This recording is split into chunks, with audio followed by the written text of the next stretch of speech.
Halo semuanya, selamat pagi teman-teman. Wah, sudah lumayan ramai ya, 100-an. Yes, selamat pagi. Thank you banget teman-teman sekalian udah meluangkan waktu dan energinya di Sabtu pagi ini. Tune in untuk bisa belajar bareng di acara kita hari ini. Semoga kita semua sedang dalam keadaan sehat dan aman selalu ya teman-teman. Oke, jadi mungkin pertama-tama aku pengen perkenalkan diri dulu nih, biar nyaman. Perkenalkan, nama aku Alana Deborah. Aku hari ini akan menjadi host yang akan memandu jalannya diskusi kita hari ini. Nah, topik kita hari ini, seperti yang teman-teman tahu, adalah sering curhat di sosmed, yuk cari tahu manfaatnya. Begitu. Nah, mungkin sedikit background gitu ya teman-teman, agar memiliki konteks sebenarnya apa sih yang bakal kita bahas hari ini. Oke, jadi bahasan kita hari ini adalah kita akan fokus kepada bagaimana cara kita beretika baik di dunia digital. Khususnya dalam menanggapi penggunaan sosial media nih teman-teman, yang sangat-sangat berpengaruh ke kesehatan mental kita, apalagi di tengah masa pandemi seperti ini. Nah, webinar ini merupakan episode pertama dari rangkaian kegiatan kampanye #sehat di media digital, hasil kerjasama dari Siberkreasi, Kominfo, dan juga Relief. Nah, buat teman-teman yang mungkin belum kenal sama Relief, Relief merupakan mental health platform di Indonesia yang juga memiliki aplikasi meditasi dan counseling online dengan psikolog profesional. Nah, mungkin seperti itu sedikit background-nya teman-teman. Jadi nggak usah panjang-panjang lagi basa-basinya. Sekarang aku bakal lanjut aja untuk memperkenalkan pembicara kita hari ini. Nah, mungkin sebelumnya teman-teman udah tahu kan siapa aja yang bakal ada nemenin aku nih hari ini berbincang-bincang di bawah topik ini. Yang pastinya topik ini sangat-sangat menarik dan pembicara kita pun sangat-sangat keren yang memiliki pengalaman pribadi dan juga expertise yang sangat akan dapat membantu kita memahami topik ini dengan lebih lanjut lagi. Oke, nah aku pengen pertama-tama memperkenalkan narasumber kita yang pertama nih. Nah, pas banget teman-teman kalau tahu, hari ini tuh kita bertepatan dengan Hari Pencegahan Bunuh Diri Sedunia atau World Suicide Prevention Day. Nah, narasumber pertama kita adalah seorang expert yang telah diakui secara internasional di bidang mental health awareness dan juga suicide prevention. Beliau adalah Dr. Sanderson Oni atau Dr. Sandy yang telah memimpin berbagai macam proyek yang bertujuan untuk memajukan infrastruktur sains dan juga riset teman-teman, khususnya yang berkaitan dengan kesehatan mental dan suicide awareness and prevention di Asia Pasifik. Nah, khususnya di Indonesia, beliau ini sedang merancang strategi pencegahan bunuh diri yang pertama di negara kita, bekerja sama dengan Kemenkes dan juga World Health Organization. Nah, dengan itu mari kita sambut bersama-sama Dr. Sandy. Hi, Doctor. Welcome. Hi, good morning. Hi, good morning. How are you, Doctor? Salam kenal. Salam kenal. Panggil lagi apa nih? Panggilnya Alana atau panggilnya Mbak? Atau... Alana bisa. Lan, Ana santai. Awesome. Dokter, kalau nggak salah, you're launching Yayasan FH ya, tomorrow, Dok. Apakah saya benar informasinya? Exactly. Jadi, once again, good morning bagi semua yang nonton. It's a privilege untuk saya bisa menjadi salah satu narasumber pada hari ini. Dan betul sekali bahwa hari ini adalah World Suicide Prevention Day. And the plan is, memang betul, besok kita ada launching Yayasan Emotional Health for All, right. Bersama Ikatan Psikolog Klinis Indonesia, as well as Kementerian Kesehatan. And the purpose is karena we have a lot of mental health organizations in Indonesia, termasuk Relief, and they're really, really good. Tapi dalam pencegahan bunuh diri, we're still very far behind in the country. Dan bagi kita yang mendalami khusus pencegahan bunuh diri, mental health and suicide prevention adalah dua hal yang sangat berbeda. Absolutely. Mungkin kita pikir bahwa suicide prevention bagian dari mental health. That's not really true. Karena suicide prevention itu lebih masuk ke public health issue. Karena nggak semua orang yang died by suicide actually has mental health issues. Jadi kita launching inisiatif tersebut agar we have a research-based approach buat kesehatan mental di Indonesia. Buat pencegahan bunuh diri di Indonesia. Wow, oke. Kita nggak sabar banget nih dok untuk ngobrol lebih lagi yang pastinya about your insight terkait perbedaan antara kesehatan mental dan juga about suicide prevention. Dan pastinya kita sangat berterima kasih dokter udah bisa meluangkan waktu before your big launch, pasti sibuk gitu ya. Jadi ya kita sangat-sangat bersyukur gitu bisa sharing bareng dok. Jadi nanti kita ngobrol lebih lagi ya dok ya. Of Thank you so course. much for being here. Ya. Dan nah sekarang teman-teman aku juga pengen nih ngenalin narasumber kita yang kedua yang pastinya nggak kalah kerennya dan mungkin namanya sudah tidak asing lagi bagi masyarakat Indonesia. Nah di sini kita udah ditemani juga dengan Kak Marsyanda yang juga akrab disapa dengan Kak Caca. Beliau adalah sosok public figure yang tidak hanya memiliki banyak talenta, beliau adalah seorang aktris, singer, songwriter, dan juga entrepreneur. Namun Kak Caca juga dikenal sebagai advokat mental health dan spiritual well-being yang telah memiliki influence yang luar biasa lewat platform social medianya. Pastinya teman-teman di sini juga udah tahu gitu ya bagaimana Kak Caca telah menggunakan platformnya dia untuk spread message yang positif, yang banyak saya tangkap juga di self-love and self-acceptance and appreciation. Dan kita pasti senang banget datang Kak Caca di sini dan bisa belajar banget lagi dari kakak. So welcome Kak Caca. Hai, Hai, salam kenal Kak. halo, salam Hai. Lana, halo juga Yeah. Dr. Sandy, salam kenal semuanya. Thank you so much for having me with all of you. Sekarang aku lagi di LA, di Los Angeles, di sini jam 8 malam. Kalau di sana kan jam 10 pagi ya kayaknya ya. Iya, beda Iya. lumayan jauh ya Kak, time Jauh. difference. Di sini kemarinnya Jakarta, di sini masih tanggal berapa nih? Masih tanggal 9. Wow. Ya. Okay. So, but how are you Kak di LA? Are you doing good? Sehat-sehat di sana Kak? Yeah. I'm great. I'm doing great. Aku kesini tujuannya untuk melakukan beberapa healing terapi because currently aku lagi nurunin dosis untuk obat-obatan yang aku konsumsi for my bipolar disorder diagnosis. So to support my condition supaya tetap stable, supaya tetap mentally healthy, I'm taking some therapy here. Ada macam-macam menarik lah pokoknya. Salah satunya ada light and sound healing therapy dan lain-lainnya. Seru banget. Oh, very interesting. Yang pastinya kakak juga memiliki insight yang lebih lagi yang gak sabar nih kak, kita ngobrol lanjut lagi yang bisa belajar dari pengalaman Kak Caca sendiri gitu ya, sama Dr. Sandy juga. Thank you so much. So, mungkin sebagai disclaimer gitu ya, bukan disclaimer, tapi saya cuma pengen bilang aja, upfront, I truly admire Kak Caca dan Dr. Sandy. Jadi ketika aku memiliki kesempatan di sini untuk moderate this session, aku binging kak. So, interview, kemudian podcast yang isi ada Kak Caca dan juga Dr. Sandy yang pastinya sangat terberkati dan very excited untuk ngobrol lebih lagi dan pastinya saya yakin teman-teman sini juga bakal dapat manfaat lebih lagi gitu. So kita mungkin lanjut aja langsung ke sesi talk show-nya gitu ya Kak Caca dan Dr. Sandy. Nah, mungkin pertanyaan pertama ini aku pengen membantu teman-teman di sini juga agar memiliki konteks yang personal gitu ya Kak sama dokter. Di mana karena topik ini kita berfokus kepada dampak dunia digital kepada kesehatan mental, aku pengen mengetahui dong Kak sama Dr. Sandy, bagaimana sih pengalaman ataupun point of view Kak Caca dan Dr. Sandy akan penggunaan social media dan bagaimana hal tersebut telah berdampak kepada kesehatan mental kakak pribadi gitu. In other words, mungkin bagaimana sih hubungan what's your relationship with social media? Apakah positif, negatif, mungkin keduanya? Dan mungkin jika bisa dikasih konteks perjalanannya gitu ya, over the years, bagaimana itu berubah, berkembang, itu bakal sangat menarik gitu ya. Mungkin aku pertama mulai dari Kak Caca dulu ya, Kak, baru ke Dr. Sandy. Silahkan Kak.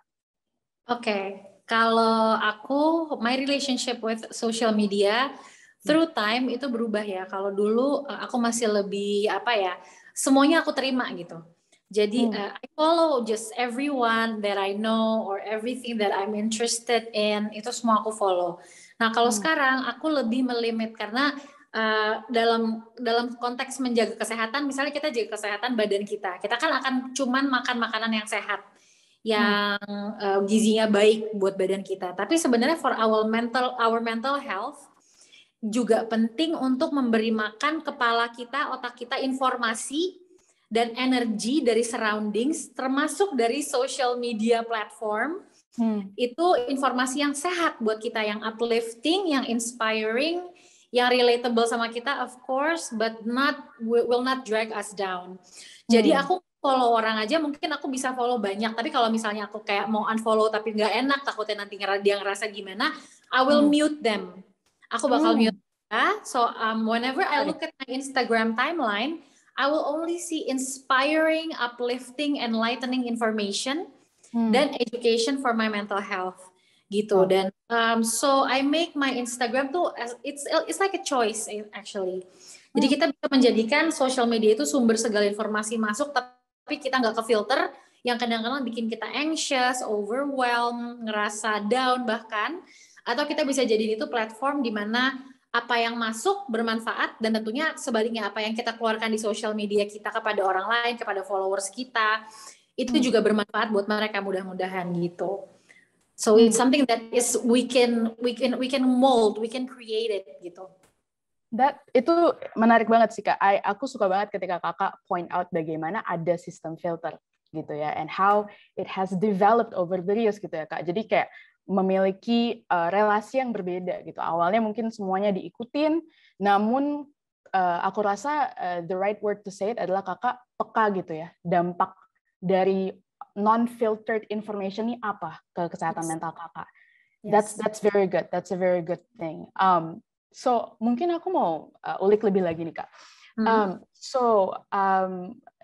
In relation to that gitu ya, gimana Kakak sangat sadar diri gitu, apa sih yang harus aku konsumsi, apa yang aku bisa keluarkan.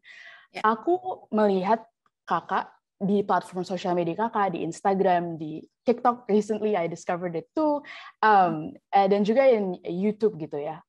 Kakak tuh kayak fearless gitu. Kelihatannya Kakak nggak takut untuk menggunakan platform sosmed untuk bercerita pengalaman pribadi Kakak, pengalaman hidup Kakak yang mungkin jarang gitu ya orang pengen ceritain gitu. Apalagi posisi Kakak sebagai public figure, banyak orang yang tahu Kakak, exposure-nya gede gitu. And cerita-cerita Kakak tuh nggak selalu perfect gitu. Maksudnya it doesn't mean kayak, oh hidup ini rainbows, butterflies gitu kan Kak ya. Jadi aku penasaran gitu kayak, why do you do that? Kak memutuskan untuk menggunakan platform Kakak seperti itu. Karena aku punya misi in my life, aku mau bisa menguatkan sebanyak-banyaknya orang yang aku bisa reach. And to do that, I need to be able to show to people not only my strength, my greatness, my great achievements aja, tapi when I'm vulnerable, when I'm weak, when I'm breaking down, I need to show them that part of me as well. Sehingga ketika aku sudah bangkit dan aku kuat dan aku saat lagi positif, lagi happy, lagi on my great side of life gitu, they saw me as a person yang completely human. Dan itu memberikan mereka harapan. Dan aku melakukan semua itu fearless dalam sharing my vulnerability gitu. Karena aku rasa banyak sekali orang-orang yang membutuhkan sosok di luar sana yang mereka bisa follow, mereka bisa lihat, yang menunjukkan bahwa hidup itu nggak sempurna, yang namanya manusia itu nggak sempurna, but we can always grow if we have the will to strive and grow and fight and learn. Dan kalau kita mau belajar terus. Jadi aku nggak ada rasa takut menunjukkan kelemahanku, when I'm breaking down and everything, karena aku percaya sebetulnya itu yang what people deeply need. That is brave, Kak, I would say. Dan aku yakin proses Kakak bisa sampai ke titik itu pasti juga nggak mudah. Tapi mungkin aku nanti bakal tanya-tanya lebih lagi mungkin terkait hal itu. Before that gitu ya, Kak, aku pengen narik satu poin yang tadi Kakak highlight gitu ya, to be vulnerable atau menunjukkan kerentanan atau kerapuhan. Dan itu adalah hal yang sangat tidak lazim, saya rasa juga khususnya mungkin di budaya negara kita gitu ya, di pemakaian sosial media di Indonesia. Jadi mungkin aku pengen nih about this point, aku pengen nanya opininya Dr. Sandy to build on this, Dok. Bagaimana menurut pengalaman Dr. Sandy selama riset, selama observasi, dan juga mungkin di kehidupan pribadi dokter, kayak bagaimanakah masyarakat Indonesia sebenarnya berinteraksi dengan sosial media secara gimana ya, secara beretika gitu. How do you see masyarakat menggunakan sosial media secara beretika? Beretika di sini maksudnya saya adalah karena ketika menanggapi sharing-sharing yang privat gitu ya, pengguna media secara private information, kebanyakan kan orang juga cenderung mungkin tidak memfilter gitu, kurang mengetahui cara filter sebenarnya kata-kata komentar atau apa yang bisa dibagi itu seperti apa sih begitu Dok. Jadi from your gitu ya, bagaimana sih reaksi orang-orang dari orang-orang yang mengeluarkan konten secara yang bersifat private gitu? How do they deal with that? Gitu. Iya, thank you so much for the question, Alana. Pertama-tama yang saya ingin saya tekankan adalah I really agree with what Marshanda said bahwa it's our responsibility, adalah tanggung jawab kita untuk memfilter apa yang masuk ke dalam pikiran kita. Soalnya it's no one else's responsibility, bukan tanggung jawab orang lain, it's no one else's responsibility untuk well-being kita sendiri. Jadi meskipun kita cari bantuan, meskipun kita sharing, kita cari all these things, tetap we have to be self-feeding. Because well-being is my responsibility. Karena my mental health adalah tanggung jawab saya, maka it's my authority and responsibility to set healthy boundaries. For what I listen to, for what I see, for who I follow. Karena saya persis sama, bisa ada berapa hari, and I can completely relate, aku kerjanya mute orang. Because I feel yang di post isn't good for me. Meskipun mereka nggak suka, hey, I am responsible buat my own mental health. Bukan mereka. Jadi I have the right to do that. Kalau di Indonesia, I feel that we have to be very careful when it comes to sharing these sort of things. Apakah Lana pernah dengar ada satu istilah, lebih baru istilah namanya vicarious trauma? Belum dong. Biasa di Indonesia kita sering bicara tentang anxiety, tentang depresi, tentang skizofrenia bahkan. But there's a lot of new complex traumas yang saat ini kita sedang bahas. Salah satunya adalah vicarious trauma. Vicarious trauma itu berasal, sebenarnya pertama kali ditemukan itu di Perang Dunia Kedua. Di mana ada dokter, dia dengar cerita-cerita dari pasiennya. And saat dia dengar cerita, padahal dia nggak di perang sendiri, dia cuma dengar ceritanya dari pasiennya. Dia mulai develop stress like and anxiety sendiri. Padahal dia nggak terlibat di perangnya, dia nggak ikut di pertempurannya, dengan being exposed to information that's traumatizing and stressful to somebody else, itu bisa men-trigger the same response dalam diri sendiri. Wow. It's the same way kita berempati, kita punya namanya mirror neurons. Jadi misalnya, if I see your face, and you look a certain way, ada neuron di otak saya that will mirror what you're feeling. And so what happens is, kalau kita terekspos dengan informasi that's quite stressful and traumatizing to other people without that proper filter, maka we can develop stress-like symptoms ourselves. And I know this very well karena bagian dari kerjaan saya adalah saya harus menonton CCTV orang bunuh diri. Wow. Heavy. It is, as you can imagine gitu. And so bahkan untuk melakukan riset for this field, kita harus ambil accredited course dari jam 9 pagi sampai jam 5 sore, how to take care of ourselves. Sebegitu bahayanya vicarious trauma. Jadi what that means is, kalau kita sebagai posting, we have to be careful that what we're posting isn't gonna trigger anyone in that way. And the difficult thing is this. Apapun yang kita post itu pasti ada dampak baik dan dampak negatifnya. Benar. Jadi just because people say that they were blessed, just because we say that they were thankful untuk apa yang kita post, it doesn't mean buat orang lain itu tidak menjadi trigger. Yeah. So we have to always be asking for honest feedback. Apa yang we put out, we have to be looking for guidelines. Just very briefly gitu, kalau misalnya, karena today's World Suicide Prevention Day, kita nggak boleh nyebut metode, nggak boleh nyebut tanggal atau hari, nggak boleh menyebut tempat bahkan. Karena there's something called suicide hotspots, di mana if people know about that location, orang akan datang ke sana to actually die by suicide. Wow. Iya. Karena and actually, Rashanda, I'm actually in Sydney as well. Jadi kita tiga-tiganya di beda negara. And so all across the world, there are suicide hotspots. Yeah. Kita nggak boleh bicara Yeah, those are the most important things. No locations, no means, no specific dates or times gitu. On the other hand, I just want to echo once again yang tadi udah dibilang bahwa if we are triggered, we have to take the action to seek help. Karena meskipun it's unintentional kan, saya yakin nggak ada orang yang sengaja saya mau posting buat triggering orang itu. I don't think that's right. Apalagi orangnya post dengan kesehatan mental pasti niatnya baik. Tapi we have to take initiative antara saya unfollow, saya mute, dan saya bisa cari bantuan. And I experienced this myself karena selain peneliti, saya juga penyintas bunuh diri. Saya a suicide survivor. Di mana I was diagnosed with major depressive disorder. My father had panic attacks. My grandfather had depression and panic attacks. Jadi kita udah 3 generasi mental disorders.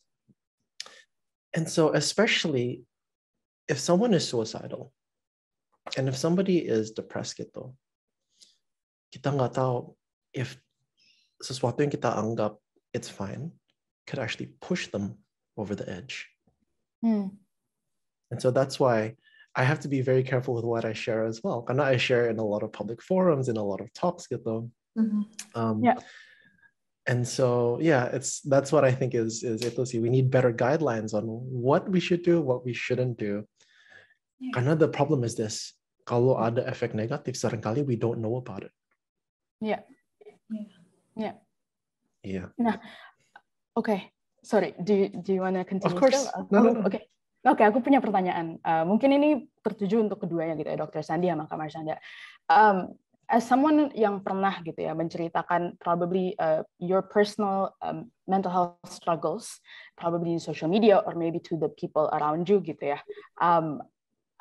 Kan tadi dokter ada singgung terkait sebaiknya ada guideline gitu ya. Kayak baik dari orang yang sharing, tapi juga mungkin aku pengen singgung lebih lagi juga terkait orang yang mendengarkan gitu, orang yang terekspos oleh informasi ini gitu. Karena kan tadi juga yang dokter singgung gitu ya about vicarious trauma, di mana kita tuh bisa ikutan stres dan merasakan gitu ya pain yang orang lain lewati karena we are exposed to all of this information gitu kan, Dok. Nah ini aku rasa aku pribadi juga ya, I'm also guilty to this ya. Nggak banyak gitu yang nyadar bahwa this is a thing gitu kan. Dan tadi Kak Caca juga sering emphasize banget about bagaimana kita harus self-aware gitu ya, really filter apa yang masuk kita. Pertanyaanku adalah bagaimana cara orang yang mendengar atau kayak benar-benar mungkin ini konteksnya orang di sosmed aja deh yang melihat tiba-tiba ada informasi yang sensitif atau yang very private, apalagi masa pandemi banyak yang kehilangan kerjaan atau mungkin anggota keluarga, very traumatic. Nah itu kan juga bingung gitu Kak sama dokter, kita nggak bingung kita harus ngomong apa gitu ya, apakah ekspresi yang pantas yang untuk kita lakukan yang tidak jatuhnya seperti menyepelekan atau mungkin insensitive gitu ya, karena aku ngelihatnya kebanyakan contoh bilangnya pun kayak ya misalnya well meaning tapi bilangnya kayak ya semangat Kak gitu kan, atau dengan banyak emoji gitu kan, which is enggak necessarily salah, cuman aku juga ada beberapa teman-teman yang ngerasa ya mungkin is that the best way, apakah itu cara terbaik atau gimana ya. Kak Caca sama Dr. Sandi mungkin bisa berbagi your personal point of view terkait hal itu gitu. Mau siapa duluan nih? Boleh, Kak Caca dulu deh, boleh Kak. Boleh. Yeah. Okay. So when we see some posts from other people gitu ya, and then we feel like we're triggered, what should we do? Is that what you mean? Oke, kalau aku sih ngerasa misalnya aku lagi ngelihat sebuah postingan dari orang yang entah yang aku follow, entah aku kenal atau tidak kenal, but then it triggered something in me. Then it's for me it is a sign that there is some part in my soul or in my heart or in my psyche yang perlu di-heal. Okay. Kalau something that is there is something, some information or the way some people talk or what topic that they're talking about itu men-trigger aku, that means about that particular specific topic dalam hidup aku, bukan dalam hidup mereka. Dalam diri aku, mungkin aku punya pengalaman seputar topik yang mirip, yang sebenarnya it's very unique for me, Tapi itu luka di aku, sehingga aku tertrigger. Nah, itu membuat aku jadi kedapet sign, oh gue masih belum heal nih dalam satu hal ini. Nah, what can I do to heal myself in that? So I need to first take a breath, and then be aware, maybe mendengarkan, merasakan di tubuh aku, mungkin di bagian tubuh sebelah mana nih yang sekarang kerasa kayak ada pressure. Mungkin dadanya kerasa sesek, mungkin perutnya kerasa kayak terhimpit gitu, atau kayak mual atau apa, atau di kepala kerasa kayak so aktif otaknya gitu mainnya, atau ngerasa anxious, whatever that is, just allow that feelings to be with me, and then listen to what your body, dengerin apa kata yang tubuh kita mau kasih tahu ke kita. Karena menurutku semua rasa nggak nyaman karena kita lagi tertrigger oleh sesuatu, it's actually telling us what we need to heal. So it's an alarm that there is something that is still unfinished, masih belum resolve, dan it becomes our job, kayak kata Dr. Sandy, to heal that part from us, in us, entah dengan cara apapun itu, journaling, banyak banget modality of healing, counseling, baca buku tentang personal growth and healing dan segala macam, berdoa dan lain-lain. So for me, when you're triggered, it's actually a sign that there is something that is still unfinished in you, not from the person who's posting something, but in you or in ourselves gitu. Unfinished in ourselves. Unfinished ya, dan perlu kita selesaikan, kalau enggak bisa berentet menjadi masalah yang nanti ketika ada trigger baru dia akan muncul, dan kita bisa tiba-tiba marah, atau kita tiba-tiba orang lain yang kena semprot, atau biasanya kalau kita misalnya nih, ini contoh paling gampang gitu ya, mungkin kita pernah punya trauma, kita pernah mengalami abuse, entah verbally atau mungkin physically, dan ini biasanya tuh kalau kita belum heal atau masih unfinished dalam diri kita, kita akan melakukan pattern yang sama kepada orang lain, yang terutama yang terdekat sama kita, entah ke pasangan atau ke anak. That's why biasanya seorang orang tua yang abuse anaknya, seringkali ketika di trace back, orang tua ini waktu kecilnya juga di abuse sama orang tuanya, tapi dia belum heal from that pain. So it becomes menjadi responsibility, tanggung jawab kita untuk heal our issues, our pain. Mungkin ya trauma kita di abuse pada saat kita waktu kecil itu bukan salah kita, bukan tanggung jawab kita, pain itu ada, tapi untuk menyembuhkan pain itu adalah tanggung jawab kita, supaya kita nggak nurunin itu ke orang-orang tersayang di dekat kita, nggak nerusin itu. Oke, sorry Kak, boleh ngulang lagi nggak? Because I think it was powerful. Yeah. The pain that we ever experienced, the pain that we've experienced in our past is not our responsibility, but to heal and grow is our responsibility. Oke, aku mungkin pertanyaan lanjutan nih Kak, about healing and growing is our responsibility. Itu merupakan pernyataan yang a relief, even for me personally, dimana karena ya pastinya trauma masa lalu and the pain we felt, kerasa kayak oh ini salah aku gitu kan, ini salah aku sendiri. Nah sekarang ketika kita pengen mulai proses penyembuhan gitu Kak, kan tadi Kakak ada nyinggung about journaling and so many other ways that we can do it. Bagaimana orang yang mungkin sekarang dalam state in denial maybe Kak, atau mungkin kayak masih gak tahu nih apakah aku butuh bantuan, misalnya ketika dia ngerasa trigger, kayaknya nggak apa-apa gitu kan, karena kan maksudnya kita nggak bisa tahu apa yang kita sendiri nggak sadar gitu kan Kak. Jadi maksudnya apa first step yang bisa dilakukan gitu oleh orang-orang seperti ini, atau mungkin bagi orang-orang yang di sekitarnya yang melihat kayaknya kamu in denial gitu ya, kayaknya kamu hurting gitu, aku pengen bantu kamu tapi gimana gitu ya. What's the first step yang bisa diambil gitu ya Kak? Kalau kita adalah temennya, kakaknya, atau adanya si orang yang masih in denial ini, the very best thing that we can do is to accept that they are now not ready to know that that there's something wrong with them.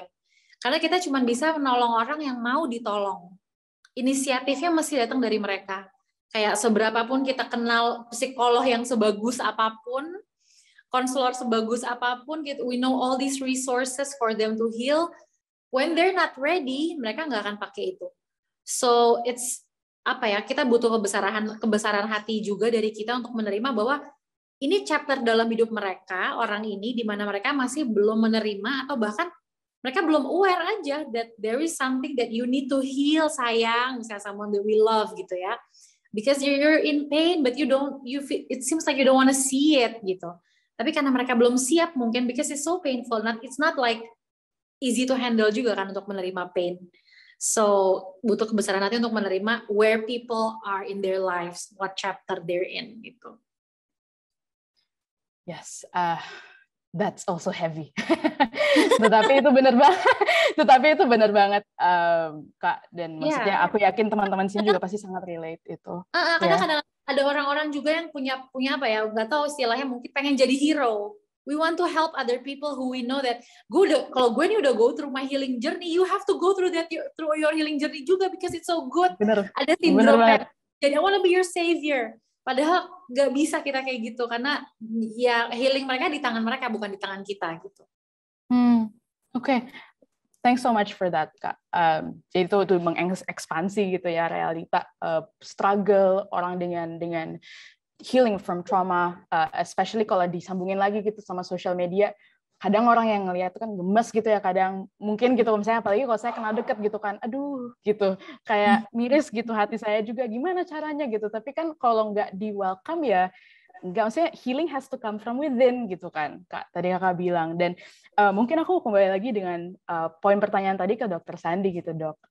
Tadi kan aku sempat, kita mulainya dari pertanyaan bagaimana, maksudnya apa hal yang harus dilakukan atau mungkin dihindari ketika mungkin perspektif orang lain melihat temannya, kerabatnya yang sedang struggling di social media, apa yang harus kita lakukan supaya mereka tuh kita bisa bantu mereka begitu. Mungkin ini aku pengen tanya dari sisi how can we empathize really practically, dalam artian kata-kata apa yang bisa kita keluarkan gitu, maksudnya apakah ada do's and don'ts, apakah ada misalnya seperti yang tadi saya ada sempat paparkan contohnya gitu, Dok, kayak baru kehilangan pekerjaan atau a loved one atau gimana, kayak iya, menurut dokter what is best gitu yang bisa dilakukan gitu bagi orang yang ngelihat aja gitu, misalnya sebagai teman dekat atau netizen bahkan, karena kan kita pengen budaya kita di sosial media tuh juga lebih baik gitu ya. Kita pengen bukan hanya pribadi tetapi ya pastinya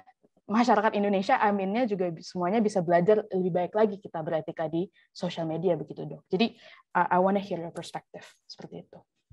Sure, Alana. Kalau misalnya kita memang kenal orang tersebut, there are 4 magic words that we can say. I'm here for you. Karena sebenarnya riset itu menunjukkan bahwa kita mau pakai teknik psikologi kayak apapun, kita mau pakai obat kayak apapun, there is nothing that can replace love and relationship. Itu adalah satu faktor yang benar-benar nggak bisa dipungkirin, nggak bisa digantikan. Kalau memang itu teman kita, betul sekali kata Marshanda bahwa we do not have the right to change other people. We do not have the authority to change other people. Dan kalau fokus kita itu tentang suatu hal yang memang kita nggak bisa ubah, kita yang bakal stres lama-lama coba mengubah mereka. Terutama kalau sama pasangan sendiri kan. Our job is to care for them the best way we know how. And be there when they ask for help. Udah. That's all we can do sebenarnya. Kita bisa tanggapin, we say, you know what, I'm thinking of you. Kamu mau sharing, nggak mau sharing, I'm here supporting you. I'm thinking of you gitu. Kalau kamu mau, if you want to talk, I'm ready. I'll lend you my ear. Karena if we imagine gitu, it's like, it's not easy, but it's very simple. We just need to be there for each other. Imagine what the world would be like kalau paling nggak we knew how to listen. Saat kita mendengar, kita nggak menghakimi. Saat kita mendengar, kita bisa berempati. We don't try to debate them. Kita jangan pernah bilang bahwa, you shouldn't be feeling this way. Kamu seharusnya nggak merasa seperti ini. Tapi when we listen, we say, I am so sorry. Aku sedih sekali. Aku turut sedih mendengar ini terjadi gitu. And if I can help, I will. Very simple things. Lalu kalau misalnya kita melihat orang lain dan kita ke-trigger, I think Marshanda made a very good point. We have to know why. Karena let's put it this way. Ini satu contoh yang menurut saya sangat relevan. When you compare yourself, Is it because that person postingnya salah atau is it because we're insecure about who we are? Boleh diulang dong. Sorry. Can you Kalau repeat kita, that? if we compare ourselves to other people, apakah itu karena orang itu postingannya berlebihan atau aneh, atau karena kita yang insecure? Karena social media, menurut saya, doesn't create problems. Social media exposes existing problems. Wow. That we have inside of us. That's yeah. Right? Jadi it's only exposing the existing problems that we have. Karena dengan sekarang social media, everybody has a platform, no matter how big or how small. Jadi kita harus benar-benar introspeksi diri. Of course, kita bisa unfollow, kita bisa mute, tapi kita juga harus ada saat di mana kita benar-benar tanya, okay, why do I feel insecure? Mengapa saya merasa insecure? Mengapa saya merasa ke-trigger? And what can I do about it? Karena ada situasi di mana if we keep avoiding the problem, we'll never finish it. Karena one of the things that I'll just be very honest gitu, where I realize bahwa I get very insecure sometimes. No matter where I publish my research, no matter how many governments I advise gitu, aku sadar I'm still insecure. Dan kalau ditarik lagi, as Marshanda said, maybe it's because I come from a broken home. And because when I was small, I realized I didn't get the affirmation, acknowledgement yang saya kepengen gitu for my father. And I know for all the people listening, 400 people here, I'm not alone in this. Tapi dengan I can acknowledge, dengan saya bisa mengakui, I can take responsibility and ownership over the healing in my life.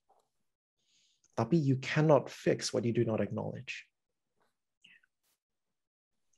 Jadi ambil waktu, benar-benar introspeksi, mengapa saya merasa demikian, dan menindaklanjutinya bagaimana?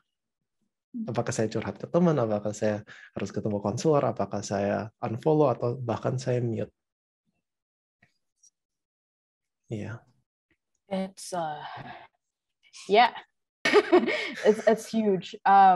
It's huge. Maksudnya aku coba keep up dengan otakku sendiri yang keblown gitu with all these insights, dan I would say truth gitu ya, dari insight dari dokter dan juga Kak Marshanda, kayak di mana aku pengen highlight satu hal lagi nih tadi dari cerita Kak Caca dan juga dokter, di mana you have to acknowledge, kamu tuh harus mengakui gitu ya, admit gitu kan, bahwa ya aku kayaknya ada pain, aku kayaknya I'm triggered, I need help. Dan satu hal lagi yang menarik tadi, both of you tarik ke your history, trying to understand the why gitu ya, mencoba memahami kenapa aku merasa seperti ini gitu kan, tanpa menaruh judgment atau mungkin responsibility untuk hal yang di masa lampau itu untuk memperbaiki masalah yang sekarang gitu. Itu yang aku dapat. Please correct me if I'm wrong gitu ya. Tapi I have to ask gitu ya. Karena also mungkin ini sangat personal, tetapi menurut saya ini pasti teman-teman juga bisa relate gitu. Karena that's incredibly hard. Maksudnya that is super hard. Kayak apalagi ketika sudah you can identify, kamu bisa tahu, oh this is why I'm hurt gitu kan. Ini kenapa aku insecure, ini kenapa aku selalu bandingin diri, walaupun aku punya banyak banget achievement atau apapun itu. Kayak misalnya, oh this is because of relasi aku sama orang tuaku gitu, atau saudaraku gitu. And masih berhubungan sama mereka gitu kan. Misalnya bagi yang masih have that privilege, nah itu bagaimana cara rekonsiliasi gitu ya. Mungkin ini agak melenceng sedikit dari social media atau dunia digital, tapi I think this is very important. Karena kebanyakan pembicara ini don't go to the root of why dan what we can do gitu kan. Selain kita sopan gitu di social media, aku pengen tahu deh, mungkin dari pengalaman Kak Marshanda dan Dr. Sandi, if you don't mind, because this is, I'm sure, very personal. Tapi would be great if we could know gitu Kak. Dok, silakan. Sure. So I might go first with this one. Bagaimana kita bisa mengadmit? Bagi semua yang mendengar, I want to say something. Hanya ada dua macam orang di muka bumi ini. Orang yang butuh bantuan, dan orang yang tidak sadar bahwa mereka butuh bantuan. Okay. There's only two. If you see somebody dan mereka terlihat sempurna, they're not. If you see someone dan mereka terlihat selalu okay, they're not. Karena bahkan ada banyak orang itu merasa bahwa everything is fine gitu. Banyak orang tua, they see everything is fine. Tapi their children actually don't want to spend time with them. Karena setiap orang itu memiliki yang namanya blind spot. Jadi kalau misalnya kita we're afraid gitu, untuk admit bahwa we have issues, we have mistakes, we have dysfunction, jangan takut because everyone has them. Having dysfunctions dan ada masalah doesn't make you broken, tapi admitting it means that you're brave. Karena semua orang itu punya masalah, tapi nggak semua orang itu punya keberanian maupun kebijakan untuk bisa mengakuinya. And as you mentioned, Alana, how do I reconcile gitu? Let's face it. A lot of issues that we get memang dari orang tua.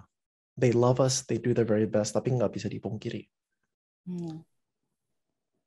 Terkadang nggak bisa rekonsiliasi. Karena pengampunan itu satu arah, tapi rekonsiliasi butuh dua arah. Dan kalau ada satu pihak tidak mengakui mereka salah, then there cannot be reconciliation. Maka apa yang harus kita lakukan? We set healthy boundaries. Okay. Kita bilang, okay, I love you, tapi you're not in my inner circle. I won't let you influence my life. Kita tetap sayang loh, kita tetap sacrifice, tapi we set healthy boundaries. Dan yang kedua, we have to make sure, sorry, I need to word this very carefully. So the first one, we set healthy boundaries.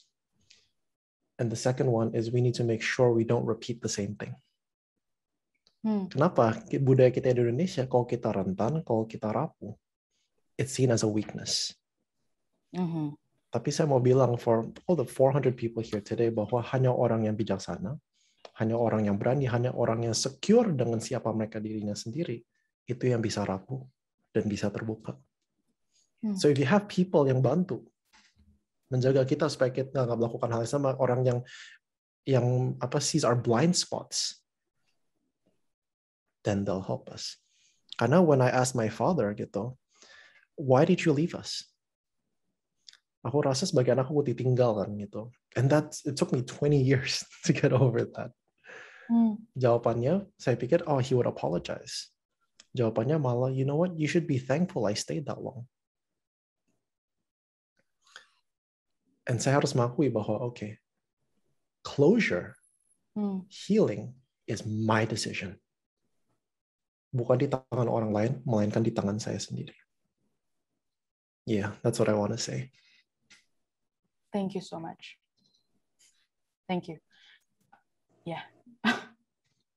That's okay. Mungkin hal yang aku tangkap banget gitu ya, from personal story-nya Dr. Sandi juga barusan, it's kembali lagi gitu ya dengan poin yang tadi kita udah bahas di awal, di mana healing and growing is really tanggung jawab kita sendiri gitu. Dan mungkin ada poin satu lagi yang a different facet of process of healing adalah ekspektasi gitu tadi yang aku tangkap, di mana mungkin idealnya of course kita mau lah gitu kan, hal-hal yang melukai kita atau apa, untuk make it better gitu kan, say sorry properly gitu. Dan aku rasa hal ini juga translate ke dunia digital gitu ya, ke social media, di mana mungkin ketika kita sudah berani untuk expose kerapuhan kita, kerentanan kita, struggle kita, mungkin kita juga seharusnya tidak terlalu menaruh ekspektasi banyak kepada orang-orang yang mungkin tidak terlalu kenal, say all the good things, all the things we want to hear gitu kan. Dimana maksudnya ini aku tadi juga nangkap dari ceritanya Kak Marshanda juga gitu kan, kayak karena kakak kan sangat open, sangat buka gitu, but I'm sure dengan setting boundary ini juga ke-translate di mana kakak ngasih ekspektasi gitu kan. Kayak probably reading the comments, probably orang-orang yang mungkin tidak terlalu baik komentarnya, ya you don't take it to heart yang gimana gitu. Even though pasti susah, cuman kakak udah tahu gitu, oke, kayak ya mungkin mereka belum memiliki pemahamannya, atau mungkin mereka memproyeksi insecure mereka sendiri, atau jadi thank you so much Dr. Sandy sama Kak Marshanda for sharing really really personal stories, karena aku rasa itu apa ya, maksudnya explain the points better. Karena it hit home run lah menurut aku. So thank you so much about setting boundaries, importance of setting boundaries, itu yang aku tangkap banget. Bagaimana caranya kita beretika di media sosial gitu ya. Sebagai pengguna, ketika kita pun mau sharing, kenalilah diri kita sendiri gitu ya. Apa sih yang kita mau keluarkan? Pahami apa dampak dari hal tersebut kepada diri kita sendiri. Gitu ya, itu yang saya tangkap. Dan juga ketika kita berinteraksi dengan orang lain, memahami juga nggak semua orang memiliki pemahaman yang sama dengan kita, yang satu mungkin level of empathy, maybe I could say that, and we don't have to force them untuk sesama sama level kita gitu ya. And menurut aku itu sangat, it's a level of wisdom, dan pastinya practice, aku yakin. Practice. So mungkin aku punya satu pertanyaan lagi nih, sebelum aku buka sesi tanya jawab ke teman-teman, karena pasti bisa lebih banyak lagi value yang bisa kita ulik dari Dr. Sandy sama Kak Marshanda. Lastly adalah bagaimana kita bisa benar-benar menjadi orang yang berempati, beretika di sosial media tanpa menjadi orang yang fake. Aku bilang ini karena gimana ya, maksudnya sekarang kita semua main interaction kita sosial media, which is emojis, which is likes, which is kasih komen dan segala macam. Namun saya rasa juga pasti rasanya kayak, are they being serious? Apakah karena mereka tahu aja this is the thing to do gitu, this is good to do, so I'll just say it. Kayak bagaimana cara kita gitu ya sebagai masyarakat digital untuk bisa memastikan we are truly tulus, dan itu karena aku rasa ya ketulusan itu yang nyampe gitu kan, yang nggak fake gitu. So how can we do that ya? From maybe juga Dr. Sandy lagi, and then Kak Marshanda, please. I'm actually happy to let Marshanda go first, because in interest of time, and I went first last time. So do you want to go ahead and take this one first? Yes, please. Nggak masalah, oke. So, kalau aku, for myself ya, buat aku mempraktekkan ke diriku sendiri, when I feel like I want to give some comments on someone's post, I will give it.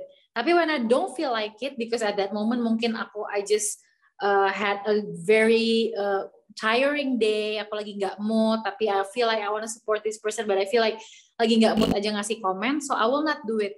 Dan untuk berempati kepada orang lain di sosial media, cara yang terbaik adalah first kita harus berempati dulu kepada diri kita sendiri. We have to be our number one supporter. We have to be our best number one fan for ourselves. Setelah kita bisa baik ke diri kita, empati ke diri kita sendiri through our pain, our healing journey, maka kita akan bisa berempati kepada orang lain yang going through their mistakes, their own keeroran mereka di dalam journey mereka mencari kebahagiaan, mencari diri mereka yang lebih growing. Kita akan lebih bisa berempati ketika kita sudah mengizinkan diri kita juga untuk find our own way, using our own ways, gitu loh. Karena ketika kita sedang mencari jalan buat diri kita sendiri, kadang-kadang kita nyasar kan. But we allow ourselves to make mistakes. Jadi bagi aku tuh semua orang di dunia punya jatah untuk bikin kesalahan. Yang bukan yang disengaja ya, bukan kayak gue udah tahu nih salah gue mau bikin, gak yang kayak gitu. What I mean is kayak we don't know that we're doing a mistake, but we feel like we're doing something right. For some people it might be a mistake, tapi ini adalah learning journey kita. Dan kenapa kita jadinya bisa menghormati ketika orang lain make their mistakes? Karena kita juga pernah punya bikin salah. Kita pernah punya masa di mana kita nggak tahu what we're doing was wrong. Tapi kita belajar dari situ, lalu kita grow dari situ. Jadi ketika kita melihat orang lain yang butuh support, butuh guide, terlihat masih belum tahu harusnya yang lebih baik seperti apa, kita merasa ya itu chapter mereka, kita justru hormatin journey orang lain, kita hormatin kesalahan orang lain. Kalau mereka masih mau, mungkin di mata masyarakat ini perbuatannya salah nih gitu, apapun itu ya. Ya, for them it's their best way to cope maybe for now. Kita nggak tahu kalau kita di posisi mereka, can we be stronger? Will we do the same or not? Kita nggak tahu. So itulah caranya untuk berempati, karena kita juga allow diri kita untuk go through our own journey first. Dan untuk nyambung ke yang pertanyaan sebelumnya tadi ada yang aku sedikit mau share sih, bahwa it is very important to Alana bilang kayak it's very courageous untuk share vulnerability di social media dan sebagainya. Buat aku tuh yang terpenting adalah kalau kita mau going through our healing journey, kita karena seperti yang Dr. Sandy bilang, semua orang sebenarnya butuh bantuan. Semua orang itu sebenarnya punya pain, punya luka. Nah, gimana caranya kita feel secure with ourselves, knowing that we are hurting, knowing that we are full of scars, full of kecacatan, tapi we're still secure with ourselves completely, knowing that we have holes. Kita punya lubang-lubang di hati kita, tapi kita masih ngerasa kita nih complete, walaupun kita banyak lubang dan banyak luka. And we're on our way to our better self, better version of ourselves. Gitu, mudah-mudahan menjawab. Wah, very inspiratif, honestly, dan sangat, maksudnya aku bilang inspiratif ini ya bukan yang oh that sounds nice, tetapi because it's we know it's real karena kakak dan dokter sendiri udah menjalani, dan you know, you give out tangible, real responses. Thank you so much for your honesty. Makasih juga atas your vulnerability to share. Di sini aku ngeliat komen banyak banget. Teman-teman, wah, kayaknya juga sangat-sangat ini ya, merasa ya terdampak yang lebih baik lah dari webinar ini. So, without further ado, I will just give the floor spotlight ke teman-teman yang mau bertanya. Dan di sini metode pertanyaannya adalah kita akan ngasih waktu mungkin jika ada waktu lebih gitu ya, teman-teman yang mau nanya langsung secara live bisa angkat tangan, emoji angkat tangan, dan nanti kita kasih spotlightnya dari tim panitianya dan bisa langsung on mic ya teman-teman. Ya, silahkan, mungkin dari teman-teman tim panitia.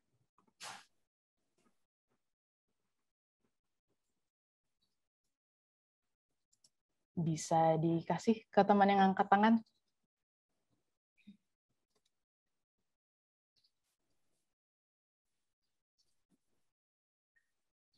Ya, mungkin sambil nunggu, aku mau get back lagi deh ke Dr. Sandy sama Kak Marshanda, if you don't mind. Apakah mungkin ada hal yang tadi mungkin aku belum sempat tanya, atau you wanna share, yang kelewatan mungkin, maybe I give the floor to you guys.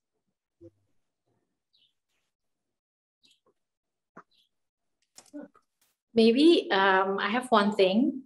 Yes. Talking about menjaga surroundings kita, karena kita ini kan semua energi. Kita ini memang manusia, kita punya badan, kita punya kulit, kita punya fisik. Tapi we're all built from energy. Jadi apa yang energi yang terkena ke kita, it's very important. Jadi contohnya tuh analoginya kayak semacam mungkin tanaman atau buah ya.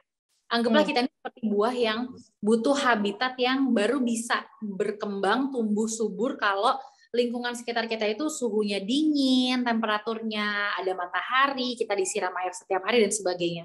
Nah, kalau kita tumbuh di habitat yang benar, kita akan flourish, kita akan blossom. Tapi kalau kita di daerah yang panas, nggak pernah kena matahari, lembab, kita nggak pernah disiram, kita akan layu dan mati. So it's very important to surround ourselves with energy, people, orang-orang, atau informasi, atau makanan, nutrisi otak, atau well-being, mental health kita, yang membangun, yang memberikan energi yang positif ke kita. Jadi kita mesti nge-protect our energy by creating surroundings yang habitatnya tuh bisa membuat kita flourish, bukannya layu dan mati. Terutama dalam konteks sosial media ya, that's why it's very important. Balik ke awal gitu tadi topik kita, milih-milih informasi yang masuk. Yes. Okay, thanks so much Kak. Dan if you don't mind, aku udah ada nih teman-teman yang bisa langsung bertanya. Langsung aja kita ke Christina Mateos. yang udah ngangkat tangan. Christina, hai.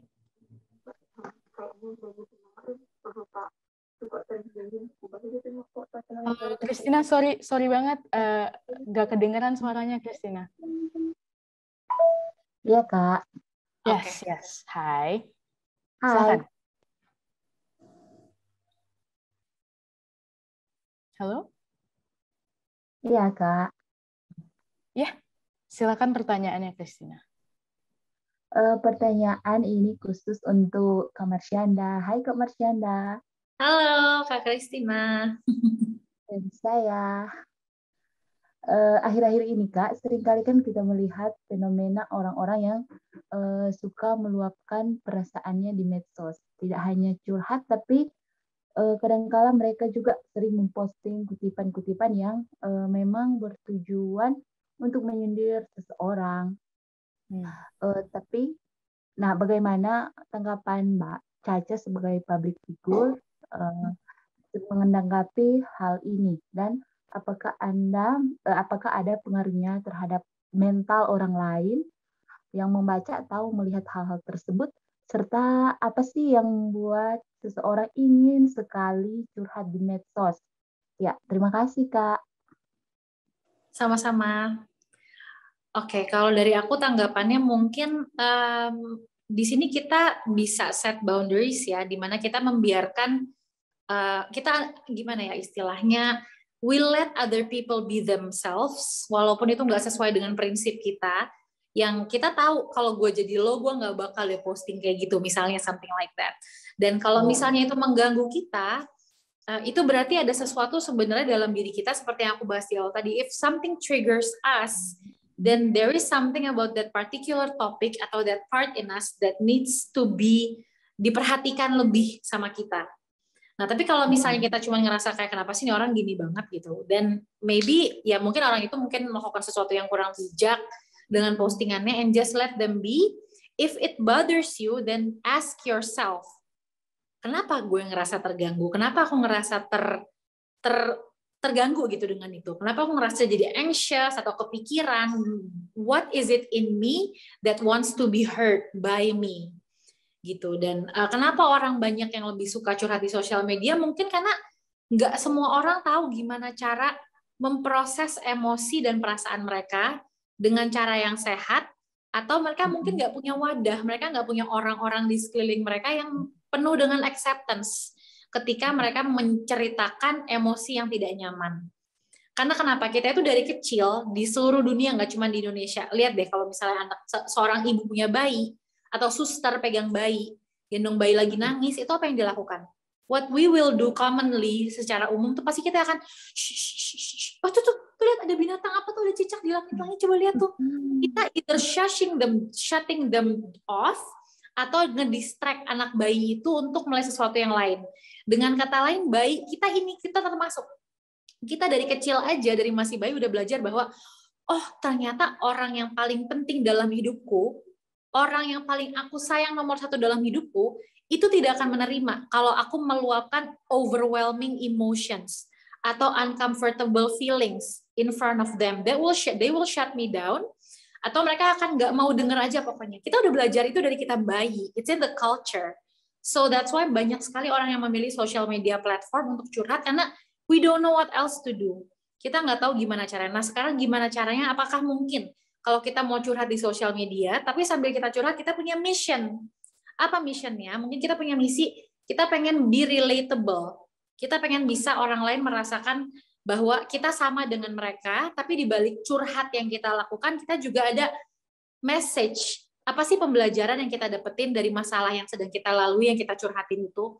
Apa sih lessons-nya buat kita? How do we heal from that? Dan gimana orang lain bisa membantu diri mereka kalau mereka punya masalah yang sama? Mungkin dari aku itu aja. Thank you so much for the question. Terima kasih Kakak cantik. Sukses selalu, Kak. Salam dari Manado, Sulawesi Utara. Oh iya, salam balik buat semuanya. Thank you. That is awesome. Terima kasih banyak, Christina. Mungkin aku nanti wrap up pertanyaannya belakangan aja. Langsung aja ke pertanyaan kedua. Iwayan Sapte Grahadi Wintang. Halo, Iwayan. Ya Kak, terima kasih Kak kesempatannya.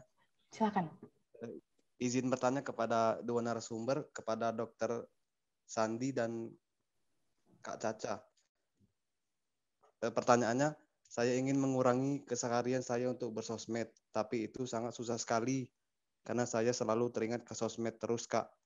Pertanyaan saya, bagaimana cara menghindari atau mengurangi waktu bersosmed dan efek-efek negatif bersosmed yang dapat berpengaruh pada kesehatan mental, terlebih efek-efek negatif tersebut berasal dari orang terdekat kita. Terima kasih. Silakan dokter.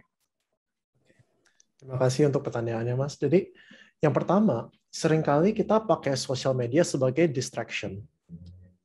Kalau misalnya kita lagi capek pikir, kalau misalnya kita lagi stres, kalau misalnya kita lagi anxious, kita seringkali scrolling sosmed. Mengapa? Karena nggak usah mikir liatinnya. Jadi yang pertama, jadi kalau misalnya saya udah stres gitu seharian, gampang banget tinggal buka Instagram, kan udah tuh banyak tuh gambarnya, it's very nice, very colorful, udah di scrolling aja. Kalau misalnya udah sampai ujung, refresh, dilihat lagi gitu. Jadi kita harus tanya pertama-tama, what are we distracting ourselves from? Karena seringkali kita suka social media, kita banyak ambil waktu di sosial media karena there's something yang kita nggak mau pikirin. Kalau kita tenang aja, tiba-tiba seringkali ada pikiran negatif.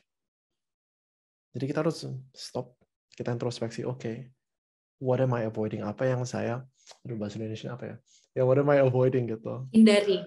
Apa yang saya hindari. Thank you, Rashanda. Nah, kedua, dan ini adalah satu hal, ini secara prakteknya gitu. Puasa sosmed. Jadi kita break the cycle. Saya pernah ambil waktu di mana selama sebulan, saya nggak sentuh Instagram.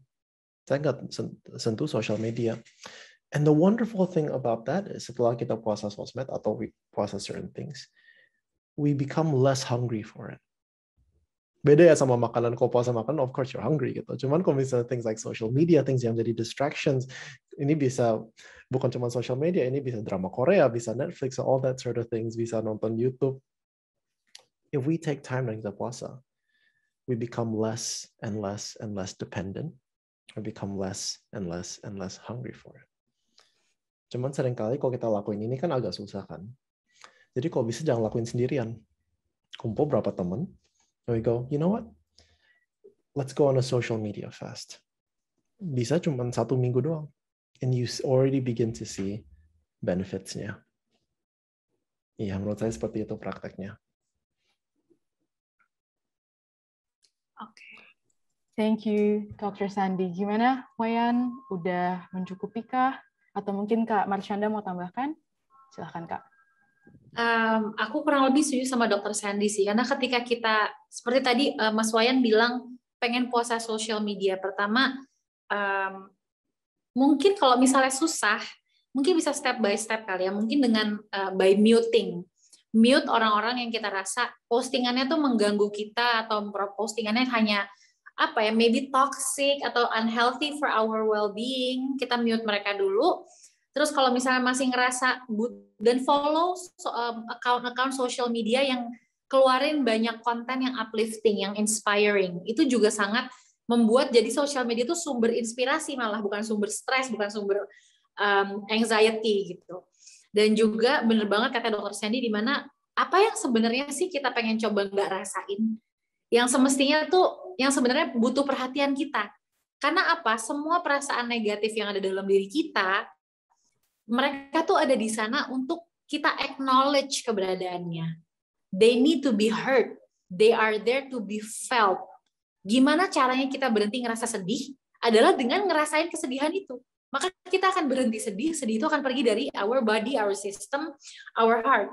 Kalau kita nggak pernah merasakan, kita hindarin, kita pendem, kita ignore, kita cuekin, rasa itu sebenarnya masih akan terus ada. Dia nggak akan pergi sampai kita allow ourselves to feel all of the discomfort, stop distracting, berhenti mengalihkan perhatian kita dengan social media atau apapun itu, and feel all of the uncomfortable feelings. That's how we heal. Feeling is healing. Dari aku mungkin itu aja kali ya. Mudah-mudahan menjawab ya, Mas Wayan. Thank you, Kak. Gimana, Mas Wayan? Apakah sudah cukup membantu Sangat jawabannya? menarik penjelasannya. Terima kasih Dokter Kak Caca. Thank you Mas Wayan. Nah, sekarang kita ke pertanyaan selanjutnya. Ada Dea Amanda. Dea, hai Dea.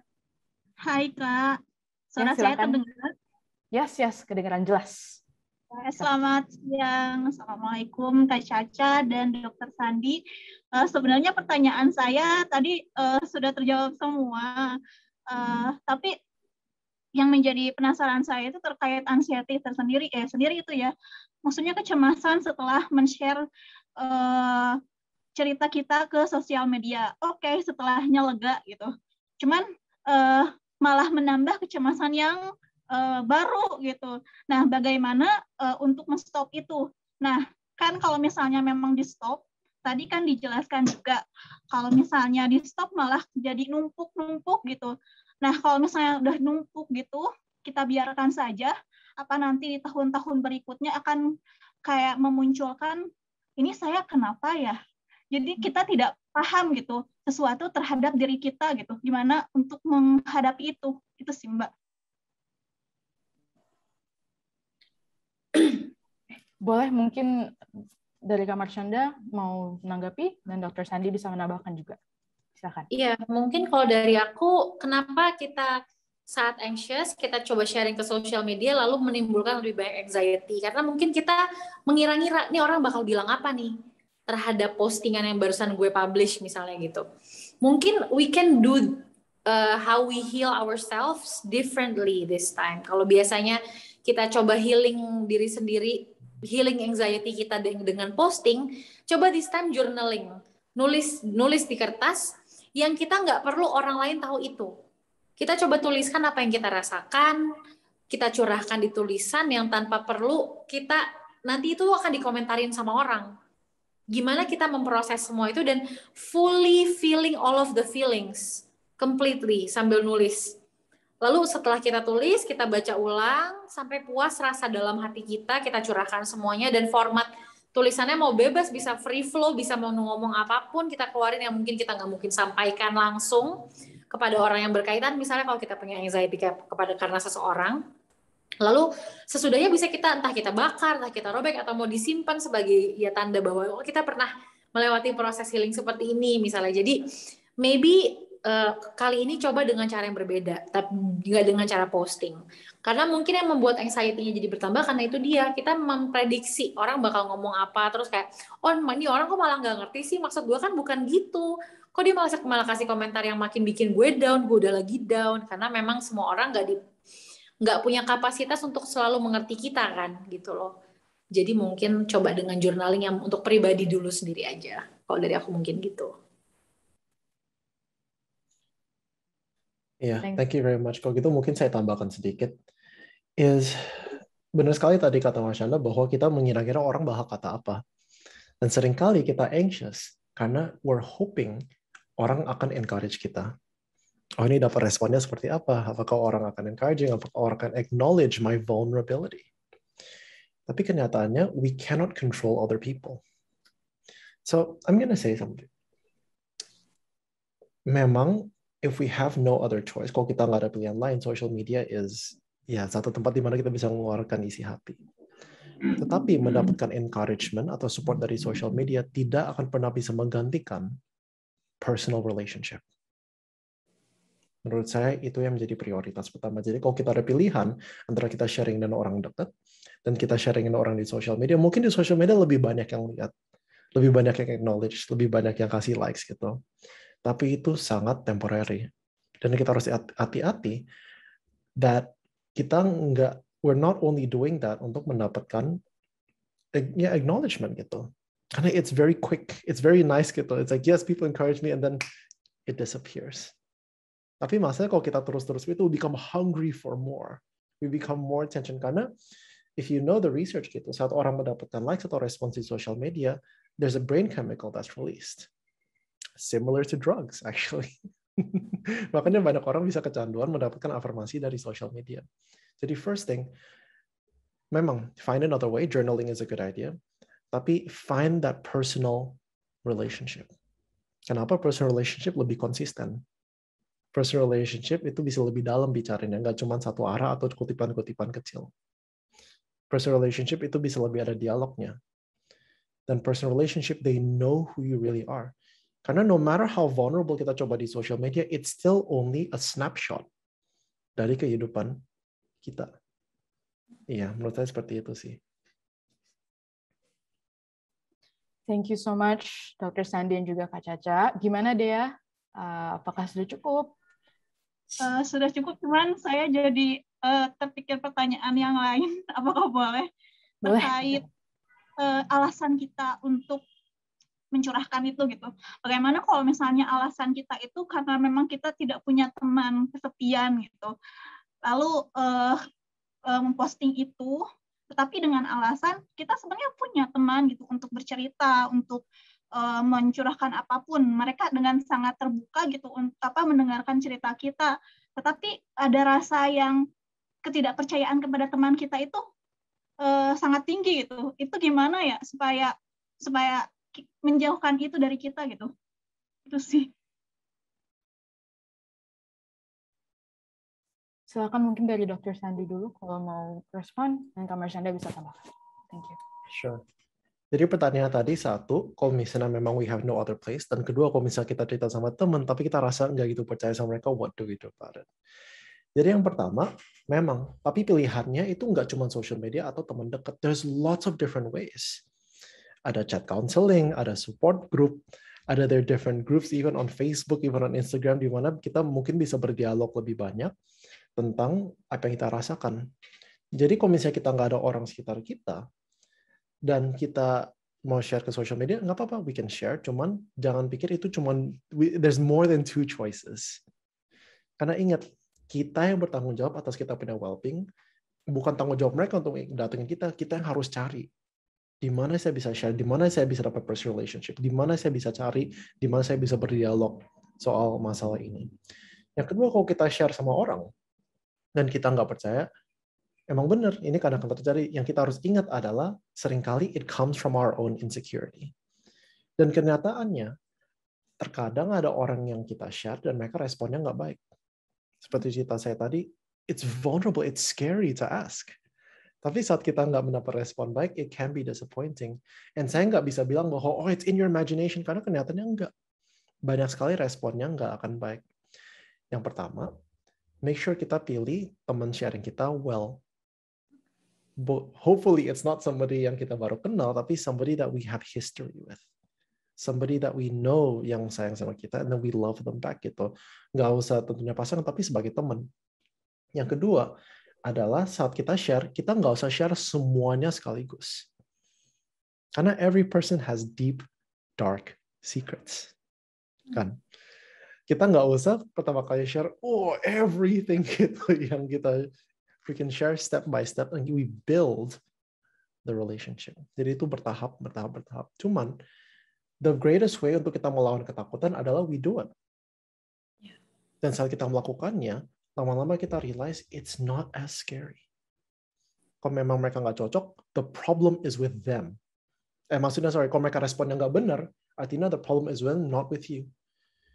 Meskipun mereka bilang, mereka mungkin berkata tentang kita, ingat bahwa jika orang tidak bisa menerima kerentanan orang lain, they are the one with the dysfunctions. There is nothing wrong with you.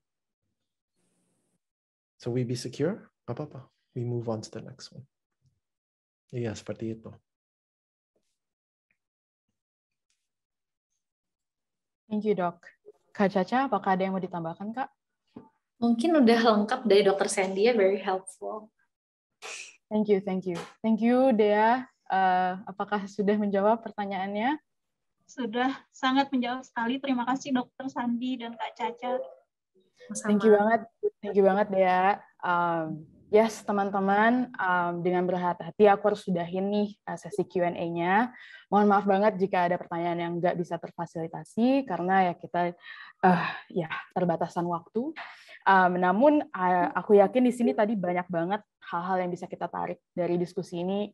So many layers, dan aku akan coba untuk rangkum sebisa mungkin, dan mungkin berasal dari Q&A yang tadi ya. Jadi, Q&A yang Christina itu mengingatkan kembali ke kita dari apa hasil sharing Dr. Sandi dan juga Kak Caca, bagaimana sih cara kita menanggapi orang yang menggunakan sosmed itu bukan untuk menaruh hal positif, tetapi mungkin cenderung negatif gitu.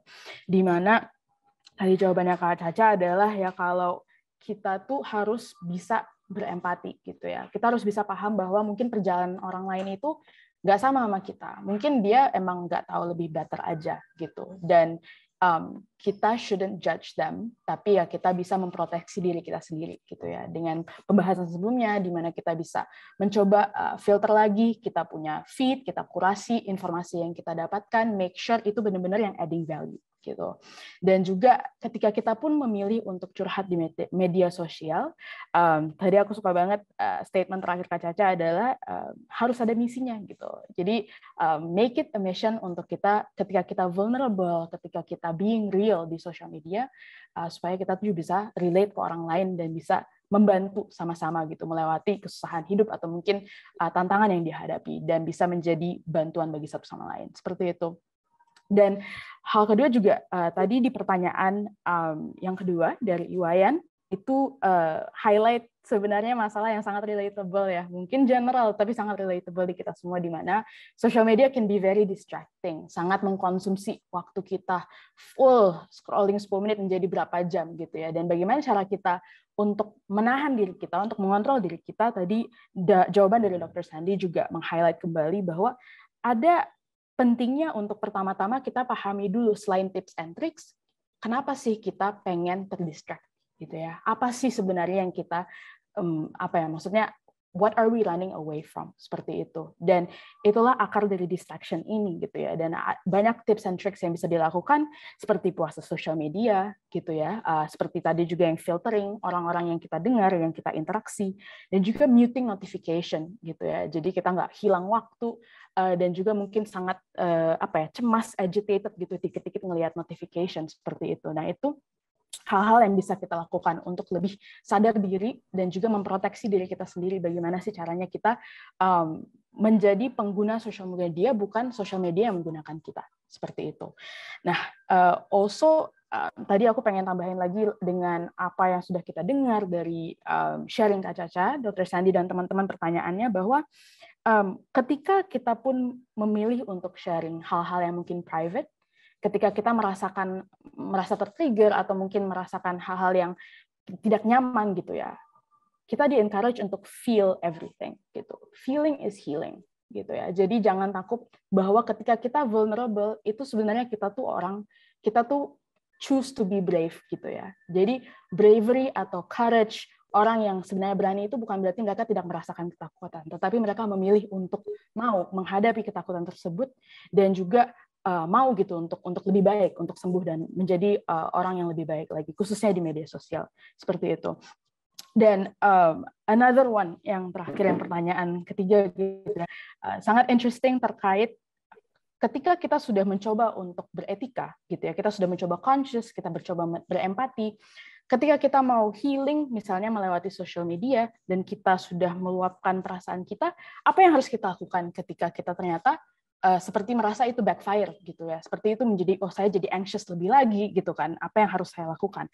Dan hal yang pengen di highlight di sini juga adalah kita tuh harus benar-benar peka apa sih proses healing yang benar-benar membantu kita gitu ya. Jadi mungkin cara mediasi untuk kita berbagi pikiran kita, apakah jika itu tidak membantu kita ya tidak harus diteruskan seperti itu. Bisa aja kita batasi diri, kita melakukan misalnya journaling atau mungkin misalnya curhatnya mungkin di close friends saja misalnya, orang-orang yang benar-benar kamu percayai gitu kan. Itu adalah hal-hal yang bisa dilakukan agar kita tuh bisa diberikan akses, diperbolehkan untuk feel the feelings being real, tetapi juga terjaga gitu ya. Jangan sampai kita malah semakin lupa dari proses healing ini sendiri, seperti itu teman-teman. Nah, mungkin banyak banget juga poin-poin yang aku agak nggak bisa cover semuanya, tetapi hal yang benar-benar menurut aku sangat menjadi tema utama di sini adalah it is your responsibility. Teman-teman, ini adalah tanggung jawab kita bersama untuk mau menjadi pengguna medsos, untuk menjadi orang yang lebih baik, yang lebih berempati, yang memahami bahwa kalau kita ke-trigger, ada pentingnya kita menintrospeksi diri.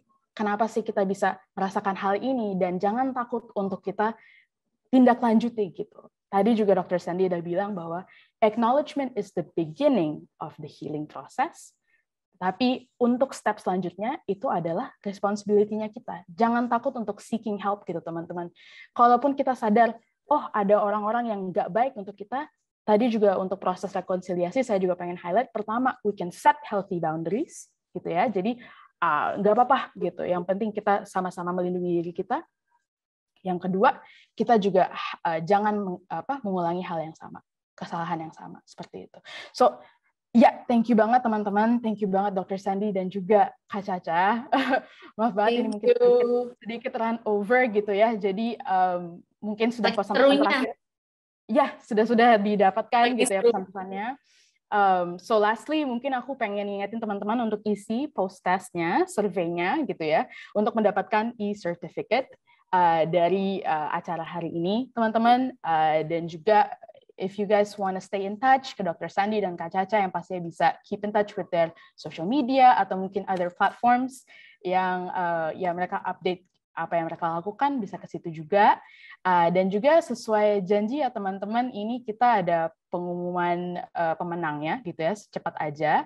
Tadi kan ada di chat bahwa ada giveaway untuk 3 partisipan yang aktif bertanya yang terpilih untuk dapat sesi konsultasi online gratis via call yang memiliki nilai 149.000 dengan psikolog profesional platform Relief. Nah, ini pengumumannya mungkin dari tim panitia, bisa nanti di reach out langsung gitu ya ke teman-teman. Jadi cek aja WhatsApp-nya kalian, emailnya kalian, tungguin dan bisa dapat hadiah tersebut. Dan juga bagi yang belum dapat, voucher counseling ini juga bisa berkesempatan teman-teman untuk dapat e-wallet yang totalnya 500.000.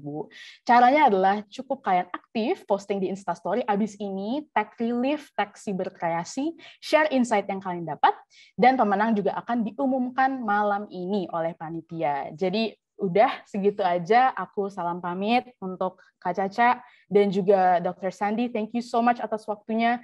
Very much appreciate and super honored to be here dengan kalian berdua. Have a nice day, yang sehat selalu ya. Terus berkaya Kak Caca dan Dr. Sandy. Thank you. Stay safe semuanya. Thank you so much. Yeah, thank you. It's very nice to meet the both of you. Thank you very much. Thank you. Dan thank you juga ke teman-teman. Ya, panitia di sini pamit, kita tutup video gitu ya. Thank you so much teman-teman. Sampai jumpa di acara Relief berikutnya yang juga masih kerja sama-sama Siberkreasi dan Kominfo. Pantengin terus ya infonya teman-teman. Thank you. Bye.